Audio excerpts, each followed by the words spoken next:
एक ऐसी देवी जो अपनी नज़र से दुश्मन की ज़ुबान तक रोक देती है, उसकी बुद्धि तक रोक सकती है, उसकी सोच, उसकी शक्ति, उसके बोल सब छीन सकती है। इनका नाम सुन के पुराने तांत्रिक तक काम जाते थे और आज भी हिमाचल के छोटे से गांव में इनका मंदिर है, जहां रात को कोई भी अकेला नहीं जाता।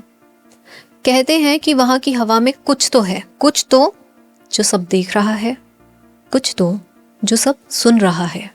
लोग यहाँ तक कि कहते हैं कि आपने किसी दिल के अच्छे के साथ अगर कुछ बुरा किया है और आप उस मंदिर के पास से भी गुजरे तो आपकी जुबान वहीं रुक जाएगी।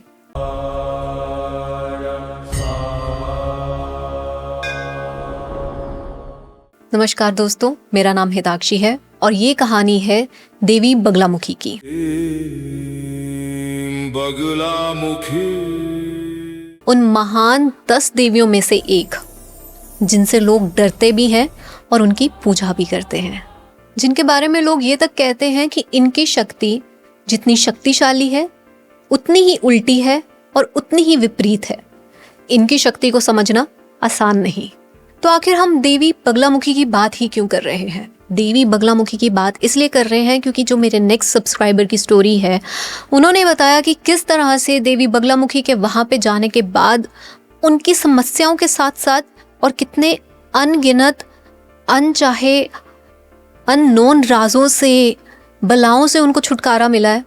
मैं आपको बता नहीं सकती। हॉरर स्टोरी आपका पार्ट 2 में वेट कर रही है, लेकिन उससे पहले आखिर बगलामुखी माता में ऐसा क्या है, ऐसी क्या पावर है वहाँ पे कि हर मनचाही इच्छा पूरी हो जाती है और हर दुश्मन का विनाश हो जाता है। चलिए जानते हैं आज की कहानी में। अगर आप इस चैनल पे नए हैं तो चैनल को सब्सक्राइब जरूर कर लीजिएगा। आज हम जाएंगे एक ऐसी कहानी की गहराइयों में जहाँ पे समुंदर मंथन जैसा तूफान था, जहाँ एक असुर था जिसकी हर बात कही हुई सच हो जाती थी, लेकिन वहीं पे एक देवी ऐसी प्रकट हुई जो वक्त तक को रोक सकती थी। लेकिन ध्यान रखें, ये कहानी सिर्फ एक मिथ्या नहीं है, ये एक अध्याय है जो वहाँ के लोग आज भी आसपास में फुसफुसा कर सुनाते हैं। कुछ तंत्र साधना के किस्से, कुछ ऐसी रातें जो कभी खत्म नहीं हुई। आप सबको तो याद ही होगा कि मैंने पिछली बार देवी कामाख्या की कहानी सुनाई थी। वो कहानी जिसमें देवी आज भी जीवित हैं, उनका शक्तिपीठ आज भी सांस ले रहा है। आज हम एक नए चैप्टर की ओर जा रहे हैं। ये चैनल अब सिर्फ डरावनी कहानियां नहीं सुनाता, बल्कि उनके पीछे छुपी हुई शक्ति की कहानियां भी लाएगा।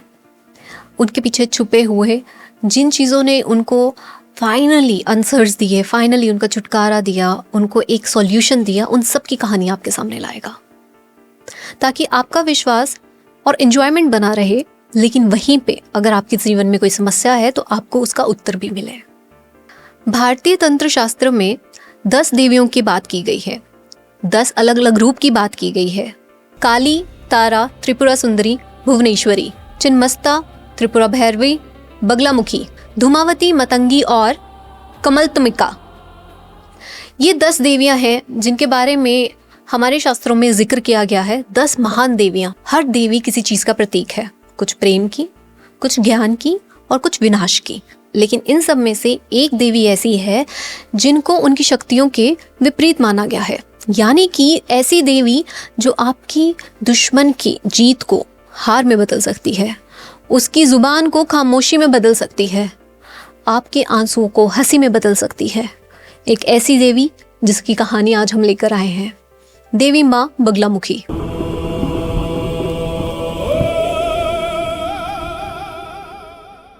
अब जिन्होंने तो बगलामुखी जी के दर्शन किए हैं वो समझ सकते हैं कि मैं कितनी पावरफुल देवी की बात कर रही हूँ। लेकिन जो भी देवी माँ के दर्शन पहली बार करता है, और भाग्यवान है वो लोग जिनके सपने में कभी देवी आई हैं, तो क्या ही रूप है उनका। पीले वस्त्र, पीला सिंहासन, एक हाथ में दुश्मन की जीभ खींच रखी है और दूसरे हाथ में गदा उठाए हैं। ये है देवी बगलामुखी का रूप, जिसको देखकर लोग एकदम सारी चीज़ें भूल जाते हैं।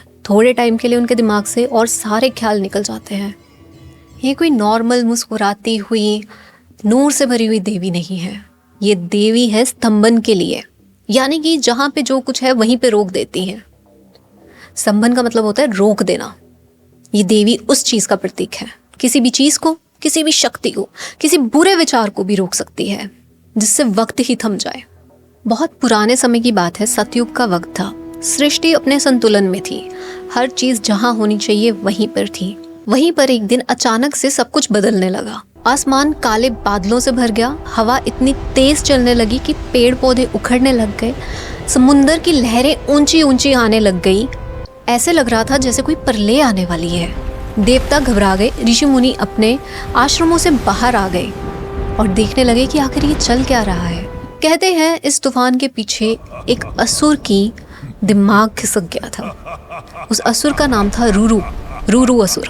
कई जगह पे इस रूरू असुर का नाम मदन भी बोला गया है। इस असुर ने एक तपस्या की थी। तपस्या के बाद इसको एक वरदान मिला था और वो वरदान ये था कि जो भी बोलेगा वो सच हो जाएगा। पहले तो ये छोटी छोटी चीजें करता गया, लेकिन जैसे जैसे इसको समझ आया कि इसका बोला हुआ एक एक शब्द ब्रह्मास्त्र के समान है, ये वैसे वैसे अपनी पावर में अंधाधुन होता गया।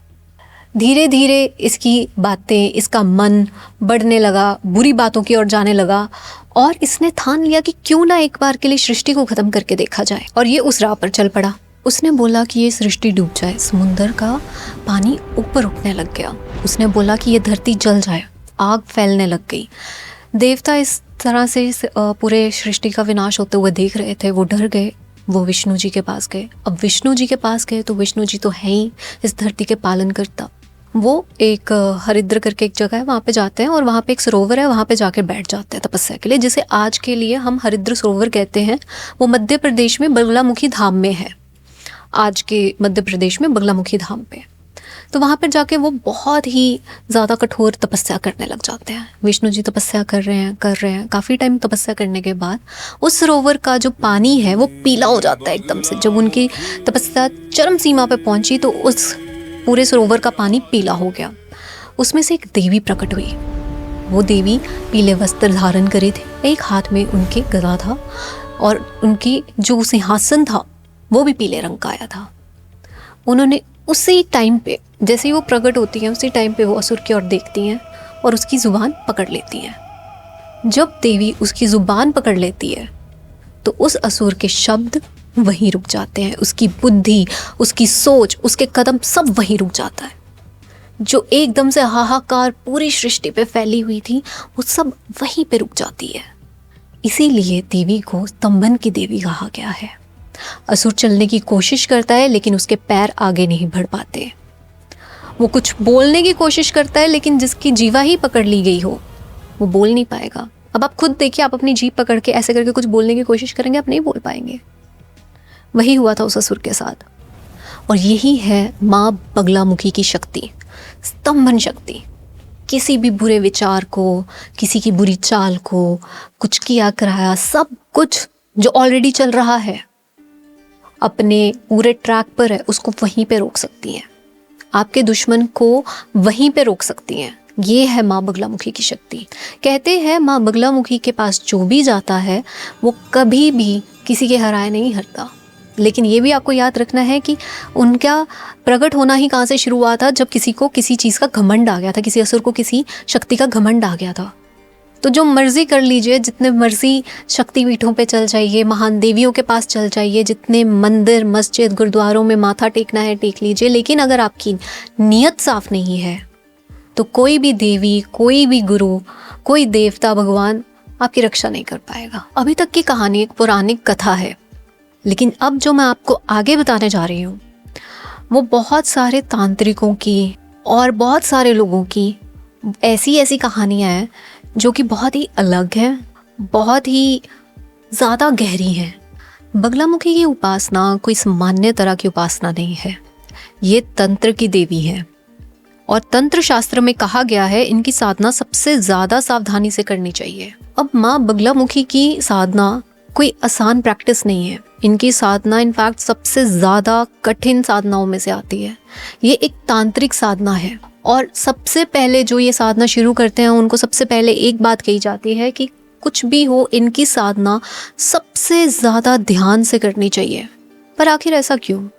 क्योंकि बगलामुखी की शक्ति वाम मार्ग यानी कि उल्टे रास्ते से जुड़ी हुई है। माना जाता है कि माँ को पुकार तब लगाई जाती है जब आपके दुश्मन को चुप करवाना हो, जब उनके भक्तों के खिलाफ झूठी बातें फैलाई गई हो, उनके दिल पर वार किया गया हो, जब उनका कोई हक छीन ले, कोर्ट कचहरी में साफ साफ झूठ बोल रहे हों। इनफैक्ट पुराने समय से कहा जाता है कि राजा महाराजा जब भी किसी युद्ध की ओर बढ़ते थे तो वो गुप्त तरीके से माँ बगलामुखी की साधना करते थे, ताकि उनकी स्तंभन शक्ति उनके दुश्मन को वहीं पर रोक दे, उसकी बुद्धि युद्ध के टाइम पे रुक जाए, उसकी सोच खत्म हो जाए, उसके कदम वहीं थम जाए।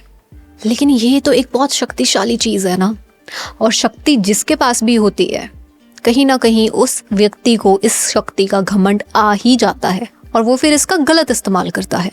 और आपको एक ना अचंभित करने वाली बात बताती हूँ। अब है तो ये तंत्र की देवी, लेकिन कहते हैं कि जो लोग इनको अपने स्वार्थ के लिए, अपने फायदे के लिए, बिना बात के किसी से दुश्मनी लेने के लिए इनको बुलाते हैं, उनके साथ ये देवी उल्टा ही करती है।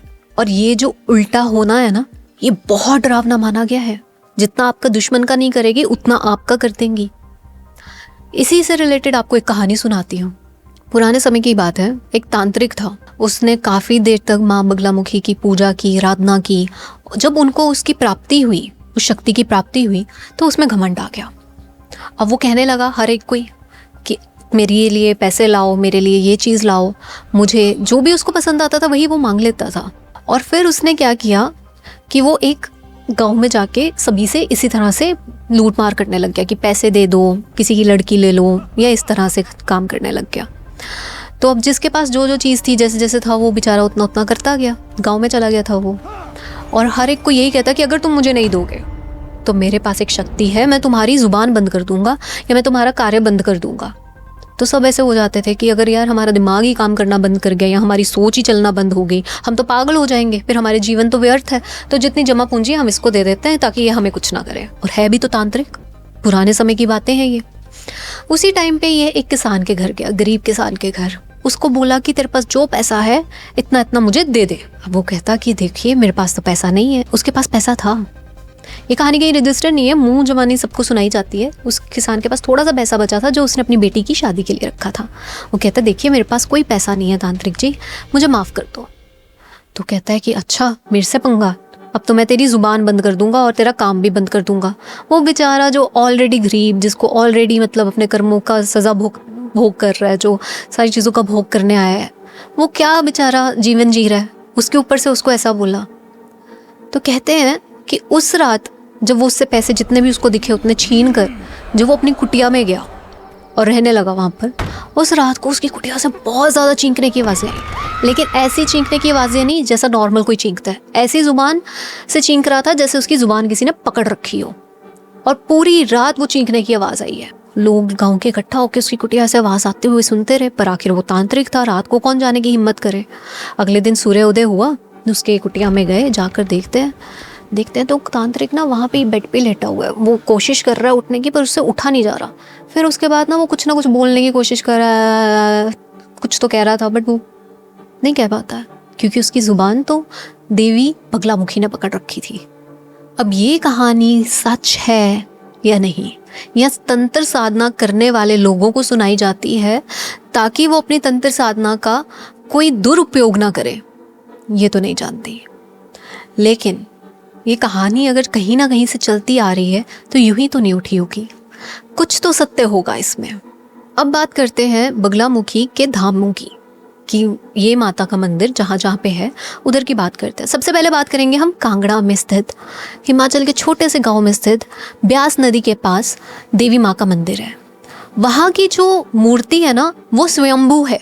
स्वयंभू मतलब कि वहाँ की जो मूर्ति है, जो शक्तिपीठ आप जिसको देखते हैं, जहाँ की पूजा करते हैं, वो वहाँ पर नेचुरली प्रकट हुई है।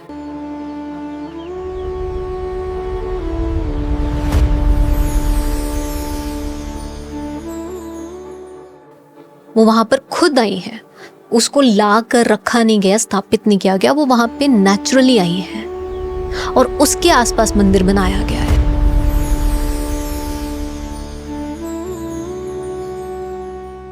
यहाँ पे पीली चुनरी चढ़ती है, यहाँ पे सब कुछ पीला है, मंदिर का पेंट तक पीला है। जो पुजारी भी इस मंदिर में बैठते हैं वो भी पीले वस्त्र धारण करते हैं। लेकिन इसी मंदिर की एक और खासियत बात बताऊं, अब जहाँ पे आप सोच रहे होंगे पीला रंग हैप्पीनेस, जॉयफुल, वहीं पे इस पीले रंग से ढके हुए मंदिर में एक ऐसा कक्ष है, एक पुराना पौराणिक कक्ष जहाँ पे सिर्फ माने हुए साधु और तांत्रिक लोग जाते हैं। सिर्फ उन लोगों को वहाँ पे जाने की इजाज़त है। कोई आम भक्त उस कमरे में, उस कक्ष तक नहीं जा सकता। वहाँ पे सिर्फ वही लोग जा सकते हैं और वो कक्ष बाकी लोगों के लिए बंद रहता है। और वहाँ पे ये लोग रात के टाइम पे जाते हैं, ये साधु, ये तांत्रिक लोग, ये रात के टाइम पे जाते हैं। रात का एक चरण होता है, उस पर्टिकुलर टाइम पे ही वहाँ पे जाकर हवन किया जाता है। आखिर ये कक्ष दूसरों के लिए मना क्यों है और दूसरों के लिए बंद क्यों किया गया है? कभी सोचा है आपने? यहाँ तक कि मैं आपको एक बात बताती हूँ। जो मेरे सब्सक्राइबर जिन्होंने ये स्टोरी भेजी है मुझे कि उनके साथ माँ बगलामुखी के वो मंदिर में गए थे और फिर ये सारी चीज़ें उनकी सॉल्व होने लग गई, उनके साथ उनका एक मित्र भी गया था। अब ना मैंने आपको स्टार्टिंग में एक चीज़ बोली थी कि अगर आप किसी की बुरी सोच लेके जाओगे, किसी के लिए दिल में कुछ खोट लेके जाओगे, जबकि उसने आपका कुछ नहीं बिगाड़ा है, आप उसके लिए कुछ ऐसा लेके जा रहे हो और आप सोच रहे हो कि हाँ ये तो मेरा दुश्मन है, आपके अंदर की जेलसी, आपके अंदर का वो है मैल है, वो उसके लिए है, उसने आपके साथ कुछ नहीं किया, फिर आपके साथ नहीं सही होगा। वैसे जब वो वहाँ पे जाता है ना, एक छोटी सी चीज़ बता देती हूँ, जब उनका मित्र वो वहाँ पे जाता है तो उसके लिए ना ऐसा हवा भारी भारी होने लग जाती है। लोग मतलब ऐसे देवियों के वहाँ पे जाते हैं, उनको पॉजिटिविटी फील होती है, एक पावर फील होती है, एक अननोन मैजिक, एक फोर्स फील होता है। लेकिन यहाँ पे वो लड़का जब जाता है ना, उसको ऐसे हैवीनेस फील होने लग जाती है, ऐसे सांस नहीं आ रही होती है, घबराहट हो रही है, यार मैं थोड़ी देर बाहर होके आया, मेरे को तो ठीक नहीं लग रहा, मेरे को तो ऐसा लग रहा है जैसे मेरा बीपी लो हो रहा है। तो सोचो, जो सिर्फ मन की मैल लेके गया वो उस देवी के मंदिर में खड़ा भी नहीं हो सकता। आप सोच रहे हैं कि अगर आपको साफ भाव का होना, आपका अच्छा दिल का होना इतना ज़रूरी है। हम लोग तो ये बात कर देते हैं ना कि नहीं अगले जन्म में कर्म भोगने पड़ेंगे, इसी जन्म में होंगे। आपको जहाँ पे देवी का रूप तो छोड़ो, उनके शक्तिपीठ भी अलाउ नहीं कर रहे हैं आना, तो आप कितने खराब होंगे, आपकी एनर्जी कितनी गंदी होगी। आप सोचिए। अगर मेरे पे विश्वास नहीं है, ट्राई कर लो जाकर। मध्य प्रदेश में है धाम, हिमाचल में है धाम, नॉर्थ वाले जाके ट्राई करके तो देखो। अब हम आ जाते हैं कहानी में, वही हरिद्र सरोवर के पास जो मध्य प्रदेश में है। मध्य प्रदेश में माँ बगलामुखी का जो धाम है उसको सबसे ज़्यादा मेन धाम माना जाता है। अगर आपको सिंपलेस्ट लैंग्वेज में बोलूँ तो सबसे पहले माँ के जो दर्शन हुए थे भगवान विष्णु को, वो उधर ही हुए थे, तो उधर को मेन धाम माना जाता है। यहाँ तक कि वहाँ पे सबसे ज़्यादा तांत्रिक प्रैक्टिस होती है पूरे इंडिया की। अभी हमने लास्ट टाइम देवी कामाख्या की बात करी थी, वहाँ पे सबसे स्ट्रॉन्ग प्रैक्टिस होती है, लेकिन सबसे ज़्यादा प्रैक्टिस यहाँ बगलामुखी माँ के मध्य प्रदेश वाले धाम में होती है। सो वहाँ का इनका जो शक्तिपीठ है वहाँ पे, उसको मूल माना गया, मूल मतलब मेन माना गया है। सो ये कहते हैं कि अब काफ़ी सारे लोग जो वहाँ पे गए हैं, जिन्होंने फील किया, वो कहते हैं कि जब रात के समय वहाँ पे जो तांत्रिक प्रैक्टिसेस होती हैं, जो साधना चलती है, जो भी कुछ चलता है ना, उस टाइम पे उनकी रात की हवा में ना कुछ पीली पीली सी ऐसे ग्लिटर सा हो जाता है, पीली पीली सी लाइट दिखती है। अब कुछ साइंटिस्ट भी इस चीज़ को एक्सप्लेन करते हैं, लेकिन भक्तों का तो कहना है कि वो माँ का खुद आना है हर रात को। वहाँ पे उनकी प्रेजेंस की एक हल्की सी झलक है उस हवा में, वो पीलापन होना। आप सोचो कि आप मतलब हवा हमारे आसपास है, हमें हवा नहीं दिख रही है, लेकिन उधर हवा में पीलापन दिखता है। तो आप सोचो कि कितनी स्ट्रॉन्ग प्रेजेंस है उस चीज़ की, कितनी स्ट्रॉन्ग एनर्जी है वहाँ पे। तो ऐसे फोर्सेस क्यों नहीं हेल्प करेंगे किसी इंसान की। अभी तक हमने सुना तंत्र, तूफान, असुर और ये सारी देवी माँ की जो हमने प्रेजेंस समझी, पीले रंग की प्रेजेंस समझी, तंत्र की प्रेजेंस समझी, सब कुछ समझा। लेकिन इसी कहानी का एक दूसरा पहलू भी है। अब माँ बगलामुखी के रूप को ना बहुत डरावना, बहुत शक्ति को ना डरावना, मैं अभी तक आपको जो कहानी सुना रही थी उससे आपको ऐसा नहीं लगा कि यार हमारे मन में ऐसा कुछ होगा और हम गए तो हमारे साथ बुरा ही ना हो जाए। आपको डर लगा ना थोड़ा सा। वो डर, वो माँ का एक जो प्रेजेंस का ऑरा है, उनका जो डर है, वो है कहीं ना कहीं लोगों में। उनकी जो शक्ति है, जो इतनी पावरफुल है, वो लोगों को डरावनी लगती है, लेकिन असल में वो शक्ति एक रक्षा कवच है। और इस रक्षा कवच की बातें अक्सर आप लोगों ने सेलिब्रिटीज़ के मुंह से सुनी होंगी, बड़े बड़े नेताओं के मुंह से सुनी होंगी, और ना जाने कितने ही ऐसे लोगों से सुनी होगी कि बगलामुखी का रक्षा कवच। अब आप अपने बारे में सोचिए, मैं सिर्फ बोलूँगी और आपको वो सारा टाइम याद करना है, ठीक है? आप साथ हैं मेरे। आप सोचिए कि आपने कितनी बार दूसरों की झूठी बातों से, किसी ने गंदी नीयत रखी हो आपके लिए, उनकी गंदी नीयत हो, उन्होंने आपके बारे में बुरा सिर्फ सोचा हो, इन सब बातों से आपने कितनी बार नुकसान उठाया है। और आपने सोचा हो कि चल तू कर गया मेरे साथ, कोई बात नहीं, भगवान देखेगा। कितनी बार किसी ने हमारे बारे में कोई बात गलत भी फैलाई है ना, किसी ने हमारा हक छीना हो, कितनी बड़ी बड़ी बातें हो जाती है ज़मीनों के पीछे, और ना जाने कैसे कि नहीं ये तो मेरा है ऐसे करके। लेकिन सिर्फ हक, छोटा सा भी कोई हक छीना हो ना किसी ने, उसकी भी भरपाई है। किसी ने हमारी मेहनत को झूठी बातों से सिर्फ ख़त्म कर दिया कि नहीं है ही नहीं, कुछ भी नहीं है। याद करो कितनी बार आप लोगों के साथ कुछ ऐसा हुआ है और आपने वो सारी बातें बस ऐसे रख ली, क्योंकि आप उस टाइम पे या तो आपको लगा होगा कि आप कुछ नहीं कर सकते, या आपको अगर आप कुछ कर भी सकते थे तो आपने सोचा कि यार वो है। लेकिन आपको पता है, अगर आप उस टाइम पे सिर्फ माँ बगलामुखी को याद करके अपनी दुख पीड़ा भी सुना देना, तो वो आपके दुश्मन को वहीं पे रोक देगी। मैं मजाक नहीं कर रही, आप ट्राई करके देख लेना। अगर आपका बहुत दिल सच्चा है, आप अच्छे हैं और आपके साथ किसी ने बुरा किया है, आप इस टाइम पे किसी चीज़ से ऐसे गुजर रहे हैं, आप माँ बगलामुखी को याद करो। आप नहीं जा सकते धाम पे, कोई बात नहीं, आप उनको याद करो, उनकी तस्वीर अपने सामने रखो, और जो आपको रोना आ रहा है, जो बुरा लग रहा है, जो भी कुछ हुआ है, उनके सामने बताओ। और देखना, आप अगर आपकी किस्मत अच्छी हुई, अगर आपकी किस्मत में हुआ, तो जो आपके दुश्मन के साथ होगा वो आपको देखने का भी मौका मिलेगा। इतनी पावरफुल है ये माँ। She is still present, she is very near to you, but आपको उनको याद करना पड़ेगा, आपको उनको बुलाना पड़ेगा, आपको अपना दर्द, अपना दुख उनको बताना पड़ेगा। भगवान विष्णु भी तो आए थे ना, तब जाके वो प्रकट हुई हैं। आपको ध्यान करना पड़ेगा। और अगर आप वाकई में बहुत परेशान हुए हैं, तो वो देवी आएगी और आपके सामने, अगर आपकी किस्मत अच्छी हुई, तो आपके दुश्मन का विनाश करके जाएगी। और यही वजह है जिसके लिए बहुत सारे लोग कोर्ट कचहरियों के केस जब चलते हैं, उनके ज़मीनों के केस चलते हैं, या फिर ज़मीनों की वैसे झगड़ा चल रहा है, घर के क्लेश चल रहे हैं, और चीज़ें हो रही हैं आपस में, या बहुत परेशान चल रहे हैं और उनको कोई रास्ता नहीं दिख रहा है, तो वो माँ बगलामुखी की शांतिपूर्ण पूजा करते हैं। और ये किसी के नुकसान के लिए नहीं करते, वो सिर्फ इसलिए कर रहे हैं क्योंकि अब वो लोग कर रहे हैं ना, उनके मन में कुछ मैल नहीं है, क्योंकि जिनके मन में मैल है उनके साथ ही बुरा होगा, और बुरे लोग वहाँ जाएंगे नहीं। तो ये वो लोग कर रहे हैं जिनको पता है कि भाई मतलब मेरे हाथ खड़े हैं, आप संभाल लो, मुझे तो नहीं पता मैं क्या करूँ, आप संभाल लो, तो वो संभाल लेंगी। अगर आप बिना मैल लिए दिल से वहाँ पे जाते हैं, पूजा करते हैं, सब चीज़ें करते हैं, वो संभाल लेंगी। अब ना मैं आपको एक छोटी सी कहानी सुना रही हूँ, जो बंखंडी मंदिर में अक्सर सुनाई जाती है कथा के रूप में। उसको बहुत क्रक्स करके एक छोटा सा निचोड़ सुनाती हूँ। वहाँ पे सुनाया जाता है कि एक ना विधवा औरत थी, उसके रिश्तेदार ना उससे ज़मीन ले लेते हैं, छीन लेते हैं उसके पति की मौत के बाद, और उस पर झूठे इल्ज़ाम लगाए जाते हैं, और ना जाने कितना कीचड़ उसके पूरी इमेज पे उछाला जाता है, उसके पूरा चरित्र ख़राब कर दिया जाता है ज़मीन के पीछे। तो वो बहुत परेशान होती है, बहुत रोती है, बहुत विलकती है कि मेरा पति भी चल गया और ऐसे सब कुछ हो रहा है मेरे साथ। तो फिर वो उसको कोई ना बताता है, कोई बूढ़ी औरत आती है, वो उसको बताती है कि बेटा तू ऐसे मत कर, तुम माँ बगलामुखी के बारे में जान, उनसे पूछ और उनकी साधना आराधना कर। तो वो वैसे ही करती है, वो बैठ जाती है, वो लग जाती है पूरी तपस्या में कि माँ मैं आपके ऊपर सारा छोड़ रही हूँ, आपने मेरे को करना है। अब उसके दिल में कुछ है नहीं, उसके पास कोई वैसे भी नहीं वो कुछ कर सकती, तो उसके पास जो बचा था वो था कि वो प्रे करे। उसने करी, और आप मानेंगे नहीं, कुछ महीनों, and this is a file like real story, कुछ महीनों में वो जो लोग जिन्होंने इससे ज़मीन के कागजात वगैरह ले लिए थे, वो गलत किसी तरीके से जब्त हो जाते हैं। वो जब्त होके जब उसकी सुनवाई होती है, वो इसके पास वापस आ जाते हैं, और वो लोग इसके बारे में कुछ कर भी नहीं पाते हैं।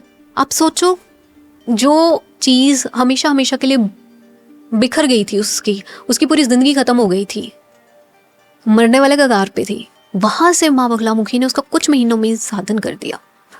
ये जो ज़मीन की मैं बात कर रही हूँ, स्पेशली ज़मीन की बात क्यों कर रही हूँ, क्योंकि ये वाले केस होते हैं ना, ये तो पूरी ज़िंदगी निकल जाते हैं, दादे परदादे से शुरू होते हैं, पोता पोती तक आ जाते हैं, और तब तो हिस्सा भी इतना सा रह गया होता है। तो सोचो कि माँ की शक्ति का क्या ही मैं आपको एग्जाम्पल दे रही हूँ इधर। ये कहानी वैसे ना सुनने में आपको ऐसे लग रहा होगा कि छोटी सी कहानी है, क्या ही एग्जाम्पल है, छोटी सी कहानी है छोटी, लेकिन इसमें वो सबक है जो बगलामुखी की पूरी कहानी देती है। लेकिन इसमें वो एक सबक है जो बगलामुखी की पूरी कहानी देती है। अगर तुम सच के साथ खड़े हो ना, तो ये देवी तुम्हारी सबसे बड़ी शक्ति बन जाती है, और लेकिन अगर झूठ के साथ खड़े हो तो यही देवी सबसे बड़ी कमजोरी भी बन जाती है। चलिए अब समझते हैं कि इतनी सारी हमने बातें करी और मेरे सब्सक्राइबर की हॉरर स्टोरी भी अभी पेंडिंग है कि देवी माँ की पूजा कैसे की जाती है और उनके रूप का क्या मतलब है। पीला रंग, सबसे पहले बात करते हैं पीले रंग की। अब पीला रंग अक्सर ज्ञान के साथ और स्थिरता का रंग माना गया है। स्थिरता यानी कि एक पोज, एक शांत से एक जगह खड़े होना, एक पोज लेना बेसिकली। और इसीलिए उनके भक्त पीला वस्त्र पहन के जाते हैं। पीले रंग की वहाँ पे मिठाई चढ़ाई जाती है और पीली ही रंग की हल्दी का इस्तेमाल पूजा में होता है। जो वो अस्त्र है उनके हाथ में, वो बेसिकली अपने भक्तों की रक्षा करने के लिए उन्होंने पकड़ रखा है। जो दुश्मन की जुबान पकड़ी हुई है उन्होंने, वो उनका प्रसिद्ध रूप है। वो मैं आपको पूरी कहानी में अच्छे से एक्सप्लेन कर चुकी हूँ कि उसका मतलब ही है उसकी बुद्धि रोक देना, सोच रोक देना, वो जहाँ खड़ा है वहीं रोक देना। उसका काम बनते बनते रुक जाता है। राजा से रंक बना देती है और रंक से राजा, ये है आपके लिए माँ बगलामुखी। लेकिन अब ना आप ये भी समझिए कि दुश्मन हमेशा सिर्फ बाहर नहीं होता, दुश्मन कहीं ना कहीं हमारे अंदर भी होता है। हमारा अपना क्रोध, हमारी अपनी जुबान, हमारी अपने विचार, सोच, वो सब भी तो हमारे ही हैं। वो भी तो दुश्मन हो सकते हैं। उसका भी इलाज माँ बगलामुखी कर देती है। आज की कहानी काफ़ी लंबी हो गई है। मैं आपको सब्सक्राइबर की स्टोरी नेक्स्ट पार्ट में सुनाऊंगी। इसके लिए जल्दी से चैनल को सब्सक्राइब कर लो। लेकिन आप ना एक चीज़ को समझिए, चाहे वो देवी कामाख्या हैं, चाहे वो देवी बगलामुखी हैं, ये देवियाँ है अच्छी ही। चाहे इनकी साधना हम लोग आराधना तांत्रिक प्रैक्टिसेस से करें, देवी अच्छी है। लेकिन आपके साथ आपके सामने कैसे आएगी, वो आपकी नीयत पे है। अगर आपकी नीयत अच्छी नहीं है ना, अगर आपका इंटेंट अच्छा नहीं है, तो कोई देवी, कोई इस संसार की शक्ति आपको नहीं बचा सकती। एंड ट्रस्ट मी, हर इंसान अपने अंदर ही अंदर किसी ना किसी बैटल से निकल रहा है।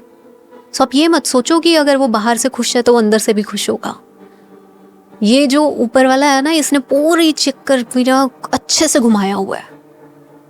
वैसे ही धरती पे अगर आपको ये चीज़ें अगर हमें मिली हैं, जो शक्तिपीठ मिले हैं, देवी माँ के मंदिर मिले हैं, या ऐसी कोई ऊर्जाएं हमारे आसपास हैं, तो सोचिए हम कितने लकी है कि अगर हम किसी चीज़ में फंसते भी हैं तो उधर से निकलने का एक साधन, एक सॉल्यूशन हमें मिला हुआ है।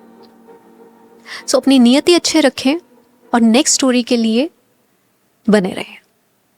अब आपको मैं नेक्स्ट स्टोरी में मिलूंगी। नीचे जो माँ बगलामुखी को मानता है, जय माँ बगलामुखी ज़रूर लिख के जाइएगा। जल्दी हम मिलते हैं। नमस्कार।